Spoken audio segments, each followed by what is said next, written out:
اسمع ابني، إذا عندك كبير في الدار تهلا فيه، على خاطر اللي راح كبيره راح تدبيره، واللي ما عنده كبير ما عنده تدبير. كبير العرش طيعه، وكبير الكرش بالرخص بيعه. الدار بلا كبير كي الجنان بلا بير، والدار بلا صغار كي الجنان بلا نوار. إذا راحوا الكبار راحت الحرمة، وإذا راحوا الوالدين راحت اللمة. تهلا في الكبار تسعد وتصلح لك الدار، وتهلا في الوالدين تدخل للجنة بالجنحين. ابكي على السنين إذا طاحوا، وابكي على الوالدين إذا راحوا.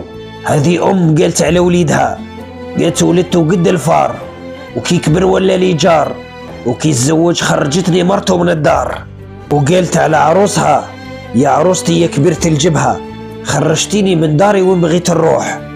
على وليدي يمشي ويعدل في القندورة، وامه بالسبحة خرجها محقورة. يا كنتي واستقدري بامك، ياك صواردي اللي عدلتي بهم فمك، غريبة ووحيدة وعلى من نتسكى.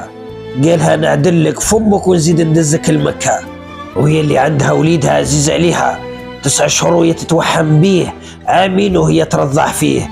كي كبر وتزوج ولا تنسيبته تحكم فيه.